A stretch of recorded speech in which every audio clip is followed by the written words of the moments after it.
In 5, 4, 3, 2, 1. Welcome to the RPHC follow-up update message on the Hebrew Nephews. We really, truly apologize for that. It ain't even no word to cover that attack on that message. Half the segment did not record. If I do not tell y'all demonic networks exist, right there was the proof in the pudding. We deeply regret what have taken place over the YouTube channel of the RPHC, and we pray and hope that all of you all are doing stupendously well on today. We're coming back in the book of 2 Kings, chapter 1, starting at the 12th verse. For you all heard how the first king sent 50 crew to get Elijah down from the top of that hill or mountain in which he was sitting. Glory be to God. And again, I'm starting at the 13th verse. Now this captain was very knowledgeable. I say this because he heard what happened to the first set. And he don't want this to happen to his crewmen. He sent one set of 50 to get Elijah down. But Elijah was not having that. He wasn't having it. Again, the king sent to him another captain of 50 men with his 50. And he answered and said to him, O man of God, this is the king's order. Come down quickly. Once again, Elijah responded with his answer. If I am a man of God, let fire come down from heaven and consume you and your 50. Then the fire of God came down from heaven and consumed him and his 50. Now that's 100 in total. 100. Now the king has sent another 50. At verse 13, this was a wise captain. He wanted to save himself and also his crew. Again, the king sent the captain of a third 50 with his 50. And the third captain of the 50 went up and came and fell on his knees. In other words, he given Elijah he respect. He see you work with the true King of kings and the Lords of lords, and I don't want nothing to happen to me that happened to the first 100 men that came before us.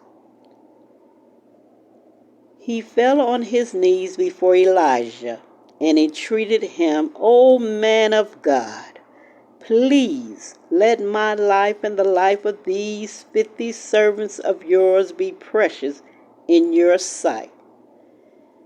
Behold, fire came down from heaven and consumed the 2 former captains of 50 men with their 50s. But now let my life be precious in your sight. Precious in his sight. I'm going to pause right there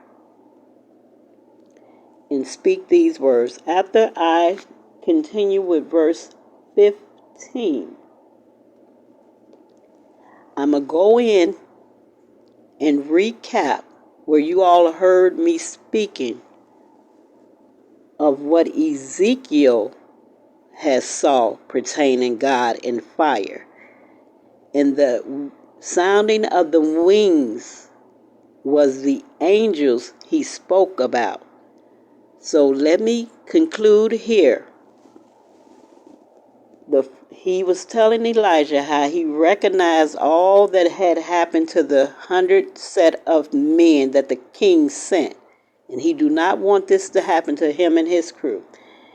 Then the angel of the Lord said to Elijah, "Go down with him. Do not be afraid of him."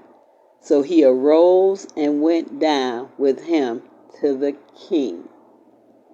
So that last set of 50, because of the knowledge and the wisdom the captain had, bowed down before a great man of God, a prophet. He saved his crew. We can't say the same for the 100 that came before him, but he recognized and he acknowledged, he gave Elijah his respect, which was due unto him.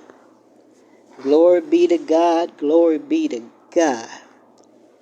Now, as I move on into the message that was left out, let us go now into the book of Ezekiel. I'm going to read chapter 1,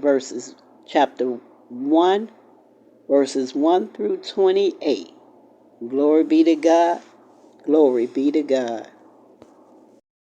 That was so terrible. The enemy just came in and just tampered with all that message. It's like tampering with evidence. And let us go now. We're in the book of Ezekiel, the first chapter, and I'll be reading from verse 1 through 28. Now, this is why you all heard me stating about the sounding of the angels' wings and how they sound. Glory be to God. In the 13th year, in the 4th month, on the 5th day of the month, as I was among the exile by the Chadbar canal, the heavens were opened, and I saw visions of God. On the 5th day of the month, it was the 5th year of the exile of King Jehoshaphat. The word of the Lord came to Ezekiel the priest, the son of Buzaz, in the land of Chaldean by the Chadbar canal, and the hand of the Lord was upon him there. I'm in verse 4.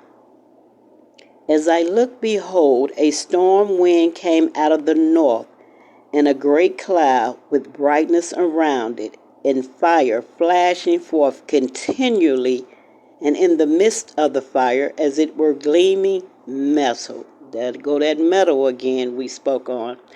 What is astonishing about this chapter? Things occurred on that 5th day of the month. The 5th day of the month. This is the 5th month of May. Then it went on to say, on the 5th day of that month, it was the 5th year of the exile of King Jehoshaphat, if I'm pronouncing it right. It's Jehoiachin. It almost sounds like someone sneezing. So right there, I took reference that it could be speaking now in the 21st century. Let us move on. I'm in verse 5. And from the midst of it came the likeness of 4 living creatures. And this was their appearance. They had a human likeness, but each had 4 faces, and each of them had 4 wings. 4 faces, 4 living creatures, 4 wings. The 2024. Their legs were straight, and the soles of their feet were like the sole of a calf's foot, and they sparkled like varnished bronze. Those are another metal. Under their wings, on their 4 sides, they had human hands, And the four hid their faces and their wings thus. Their wings touched one another. Each one of them went straight forward without turning as they went.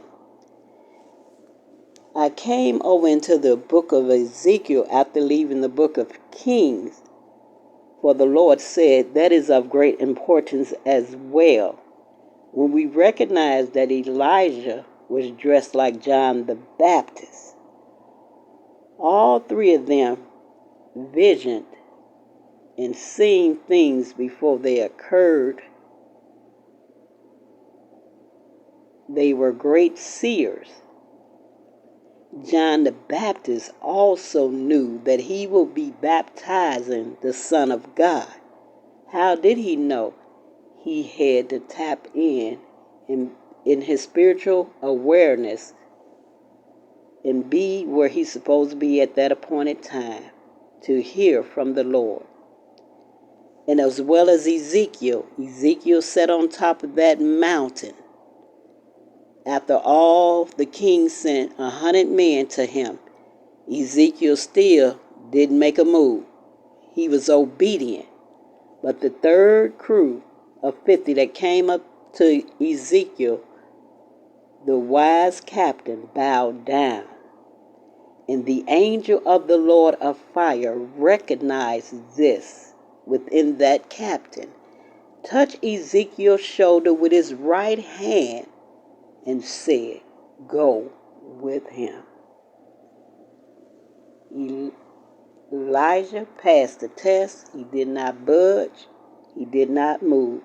Even though it was a man of authority sending for him, it makes no difference. Let me move on. Their wings touched one another. Each one of them went straight forward without turning as they went. As for the likeness of their faces, each had a human face. The four had the face of a lion on the right side. The four had the face of an ox on the left side. And the four had the face of an eagle. Such were their faces, and their wings were spread out above. Each creature had two wings, each of which touched the wing of another, while two covered their bodies. You all, I have to admit what I'm thinking in my mind right now when it said it had the face of an ox. And these folks around here is eating oxtails like they going out of style. I'm talking about in all the cities and all on YouTube and everything. That's what I was thinking in my head. So I had to clear my thoughts so I can continue on with the message. It had me wonder, what is it about these oxtails that they eating them like they eating them? All right, indulging in them, I should say. I'm going to read verse 11 again. Such were their faces, and their wings were spread out above. Each creature had two wings, each of which touched the wing of another, while two covered their bodies. Verse 12. And each went straight forward wherever the Spirit would go. They went without turning as they went. Their body is not shifting. It's turning, but it's still in a straightforward position, an upright position. Verse 13. As for the likeness of the living creatures, their appearance was like burning coals of fire, like the appearance of torches moving to and fro among the living creatures. And the fire was bright, and out of the fire went forth lightning. Now you do all understand why the Lord also stated that what Ezekiel saw and what Elijah was demonstrating blend in with the Hebrew nephews going into the fiery furnace, representing the fire, the metal, the substance. Christ is a substance of things hoped for and the evidence unseen. They haven't seen it, but you have heard it. How can we worship God unless we worship him in spirit and truth? And Jesus is a spirit. He's not tangible. But yet we know he exists. We know that he was raised from the dead. We know that he was sent forth from heaven and came to earth to save sinners, us, who have now been saved and born again by his blood, by his crucifixion. And let me move on. Verse 14, and the living creatures darted to and fro like the appearance of a flash of lightning. That's how fast they were moving. Zoom, zoom, zoom. Now as I looked at the living creatures, I saw a wheel, and on the earth beside the living creatures, one for each of the four of them. Remember, all this is dealing with the fire, for the Lord is a consuming fire.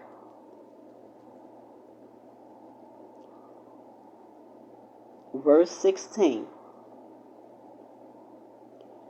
Let me recap verse 15 so I can go down into verse 16. Now, as I looked at the living creature, this is Ezekiel, I saw a wheel on the earth beside the living creature, one for each of the four of them. As for the appearance of the wheels and their construction, their appearance was like the gleam of beryl, and four had the same likeness, their appearance and construction being as it were a wheel within a wheel. When they went in any of the four directions without turning as they went. I acknowledge that up in verse 12 and verse 13. Did I not? Glory be to God.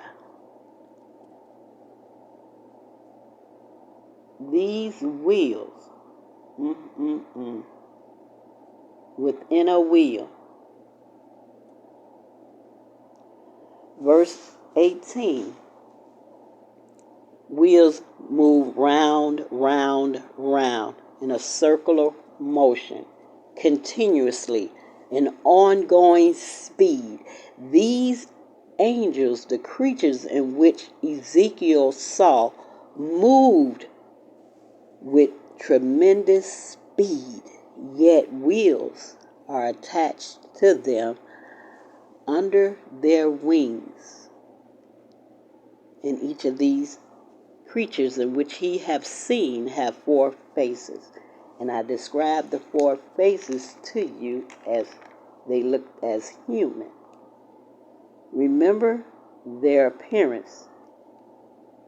They were living creatures now with human likeness. And each one of them had what? Four sides. They had human hands. They had four heads, four faces, and their faces had a human face. Yet the four had the face of a lion on the right side. The four had the face of an ox on the left side. And the four had the face of an eagle. My. And I'm back over at, I never left. Back in verse 18. And their rims were tall and awesome.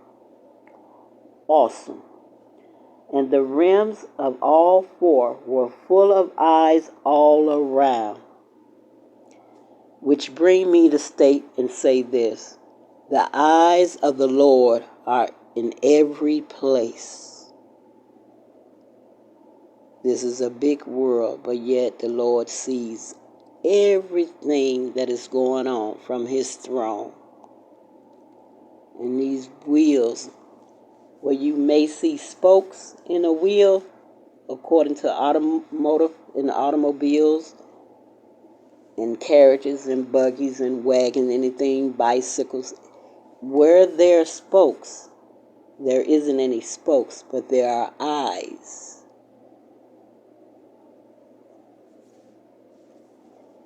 Verse 19. And when the living creatures went, living now, they are alive, the wheels went beside them. And when the living creature rose from the earth, the wheels rose. Whenever the Spirit wanted to go, they went, and the wheels rose along with them. For the spirit of the living creatures was in the wheels. Life inside a wheel. Not a body, but inside the wheels. When those went, these went. And when those stood, these stood. And when those rose from the earth, the wheels rose along with them. For the spirit of the living creatures was in the wheels. The eyes was turning. Circle of motion. Eyes. Looking. Staring. Seeing. Searching. Showing. The eyes. Think about that. The Lord have details on everything that is happening in the planet Earth. Let us continue. Over the heads of the living creatures there was the likeness of an expanse shining like an awe-inspiring crystal spread out above their heads. Now, you all heard the expanse in the earlier message. And under the expanse, their wings were stretched out, one toward another, and each creature had 2 wings covering its body. I'm bringing you all now into the details from what was cut out of the earlier message and how it happened.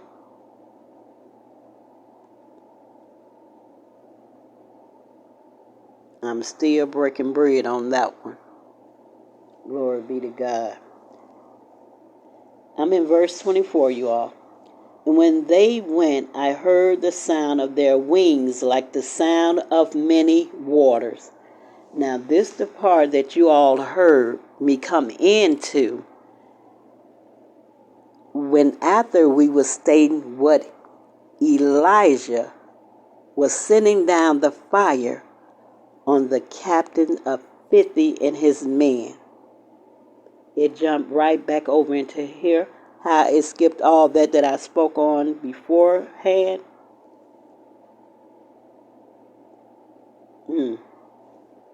Now we are back in session. Like the sound of the Almighty, a sound of tumult, like the sound of an army, when they stood still, they let down their wings. And I'm going to read this for clarity measures. And there came a voice from above the expanse over their heads. When they stood still, they let down their wings. And above the expanse over their heads there was the likeness of a throne, in appearance like sapphire, and a seat above the likeness of a throne was a likeness with a human appearance. This is Ezekiel describing the Heavenly Father in his contour, his features, all that he has seen.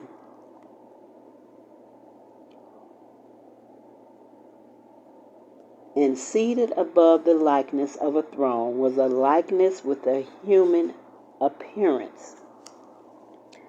And upward from what had appearance of his waist, I saw as it were gleaming metal, like the appearance of fire, enclosed all around. And that's the way the Hebrew boys were. I'm saying boys because the Lord told me what someone may have been thinking when I changed it up to say nephews. That detail will be detailed in the description box to bring about clarity, truthfulness, and awareness. And downward from what had the appearance of his waist, I saw as it were the appearance of fire, and there was brightness all around him.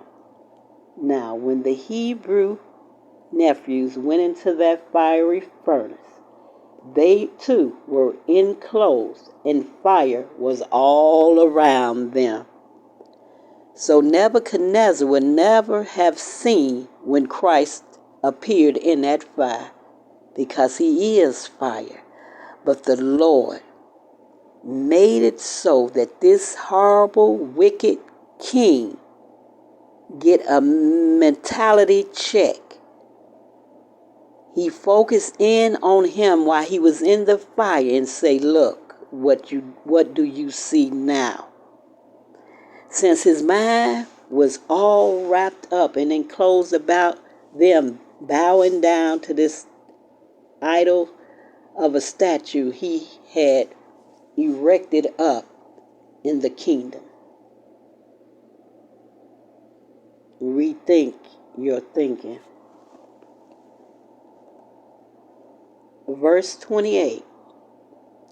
Like the appearance of the bow that is in the cloud on the day of rain, so was the appearance of the brightness. And then you all heard me on the other message, audio recording. How did they come with at the end of the rainbow is a pot of gold? I do not know. But that brightness might have been shining like it had to been gold at the end of that rainbow.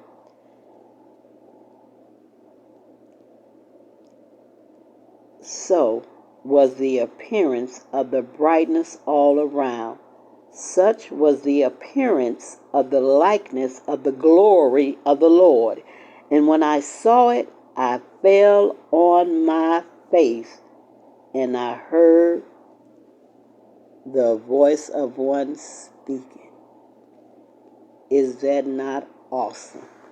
Is that not awesome? And remember, you all, I went on into the book of Revelation as John, the Revelator. John was the one other disciple whom God loved. He too seen this appearance, and the Lord touched him with his right hand and told him to fear not, for I am the Alpha and the Omega, the beginning and the end, the first and the last. Once again, we truly like to apologize for the attack on the earlier message about the Hebrew boys in the fiery furnace, the Hebrew nephews. Glory be to God. As you study and listen to the rest of this message on today, we thank you all for coming and tuning in and listening to our audio messages. And let there be peace in the Middle East. This has been Apostle Diamond, Scepter 1. And remember, the Father is a consuming fire. He's the substance of things hoped for and the evidence unseen. You walk by faith and not by sight. Jesus is on the main line. Tell him what you want. Jesus is on the main line. Tell him what you want. Jesus is on the main line. Tell him what you want. You just Call him up and tell him what you want. I sung that to let you know Jesus can work it out if you let him. Just call him up and tell him what you want. This has been the RPHC.